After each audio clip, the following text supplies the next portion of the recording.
Another 2-2, and Trout drives one out to deep left field.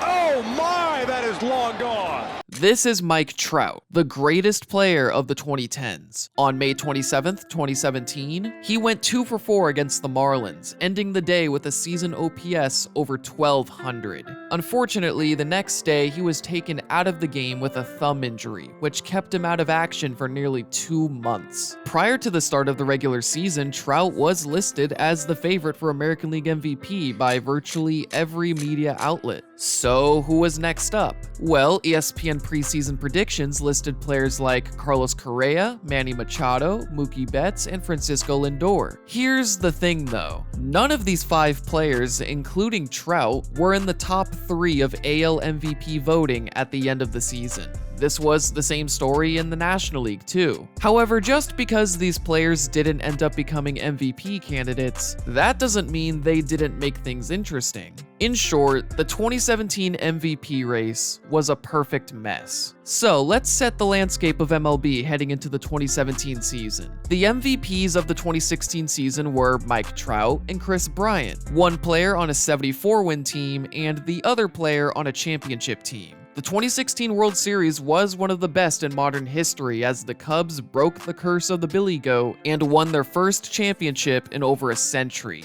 Both teams in this series had young stars like Kris Bryant, Anthony Rizzo, Francisco Lindor, and Jose Ramirez, all players who were in the MVP conversation heading into the 2017 season. These two teams were also the favorites to win their respective divisions. Other division favorites had their MVP candidates too, like Mookie Betts in Boston, Carlos Correa in Houston, Bryce Harper in DC, and Corey Seager in LA. Although your team doesn't have to be a playoff team in order to have an MVP candidate. Players like Manny Machado and Nolan Arenado were on fringe playoff teams at best, but if their respective teams were to make the playoffs, it would likely be due to their performances, which would help their MVP cases even more. Still, beating someone like Trout was not going to be easy. However, winning back-to-back MVPs isn't easy either. You need to keep up the same level of production and stay healthy. This is why only 13 players have won back-to-back MVP awards since 1931.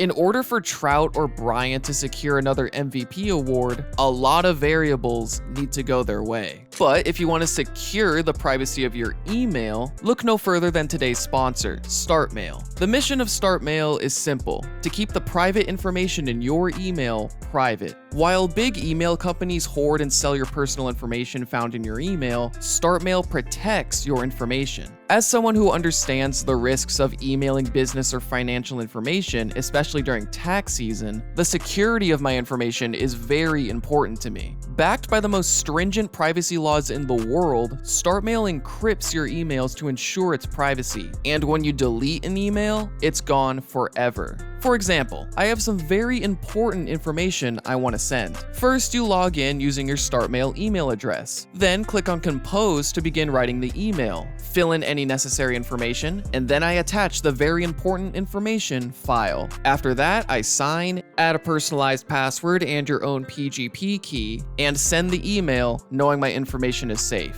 Also, for an extra layer of security, I can create an alias email. These are used when you send an email to a company but you want to protect yourself from future spam or phishing. You can create an unlimited amount of aliases and delete them at any time. Switching to StartMail is seamless as you can easily transfer all your current email data, so there's no need to start from scratch. The pandemic has been used by scammers for their advantage, which has skyrocketed the rate of phishing scams in the last year. So now is the perfect time to start protecting your data. To get started today, go to startmail.com/sportstorm for 50% off your first year. Again, go to the link in my description for 50% off your first year with StartMail. At the beginning of a season, it's difficult to assess whose hot start is real. For example, in April 2021, Vladimir Guerrero Jr. and Yermin Mercedes were two of the best hitters in the American League. One of these players was second in MVP voting, while the other spent the second half of the season in AAA. In fact, the American League Player of the Month was Byron Buxton, who got injured a week into May and played only 61 games for the entirety of 2021. That's how quickly an MVP race can change. With this in mind, the players of the month for April 2017 were Mike Trout and Ryan Zimmerman. Well, just a month later, the landscape was much different. As I mentioned earlier, Trout got injured at the end of May and was out of action for nearly 2 months. This was also the case for Freddie Freeman, who broke his wrist after being hit by a pitch. At the time, Trout and Freeman were in the league's top 3 in OPS and WRC+. Now they were out of action for nearly 2 months, which leaves an opportunity for a player to take over the MVP conversation. One player leading that conversation was Bryce Harper, the only player ahead of Trout and Freeman in the aforementioned stat categories. But how about the American League? Unlike the National League MVP race, there wasn't a group of players that were challenging Trout's performances. Well, except for this rookie outfielder who played for the Yankees, a guy who was tied for the league lead in home runs. Could this guy just be another player who'd be back in AAA in a couple months? Well, I'll let you be the judge of that. That one is drilled to right field. There it goes. See ya.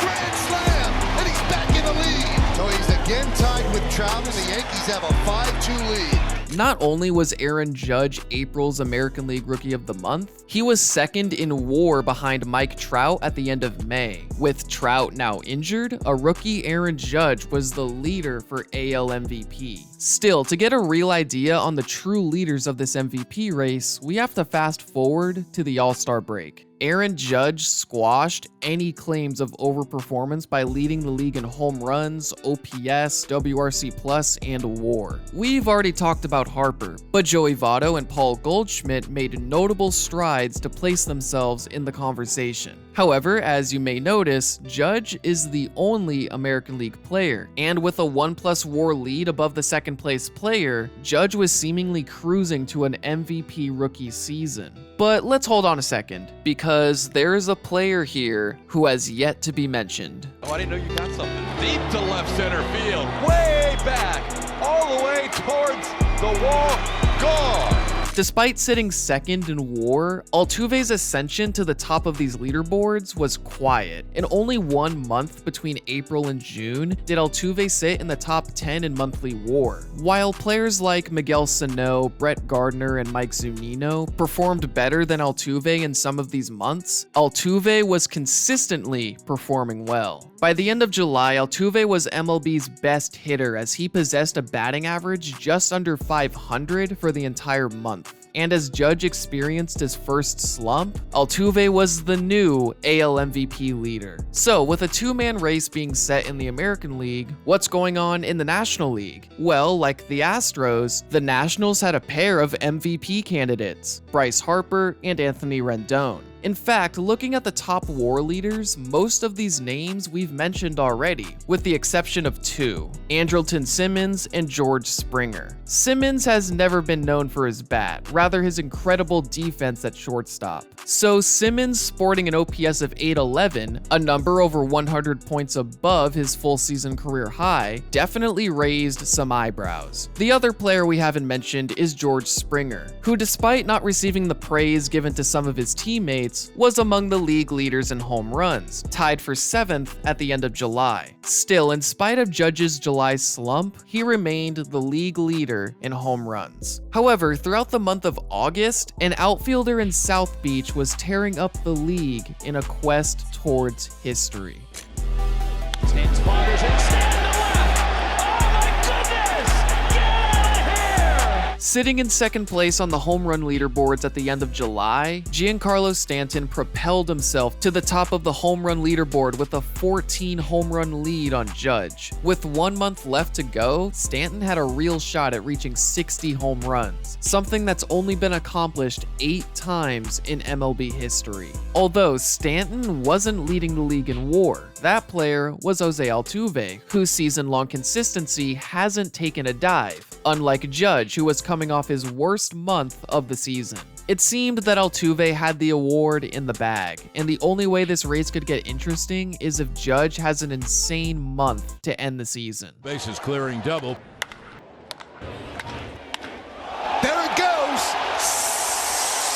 See Well, he certainly made things interesting. Judge's final month was his best of the season, which coincided with Altuve's worst month of the season. Judge and Jose Ramirez were the best players of September, which basically guaranteed a third-place MVP finish for Ramirez, but it also made the Judge-Altuve debate very interesting. Over in the National League, the debate was just getting started. Stanton, Rendon, Blackmon, Arenado, Votto, and Goldschmidt all had cases for the award. However, Goldschmidt eliminated himself with an abysmal September. Arenado and Blackmon unfortunately have the Coors effect against them, and Rendon's offensive stats weren't quite at the level of Votto and Stanton, which brings the race down to 2 players. While Stanton wasn't able to reach 60 home runs, his total of 59 is tied with Babe Ruth for 9th all time. Although Votto, who didn't miss a single game, ended the year with a higher OPS than Stanton.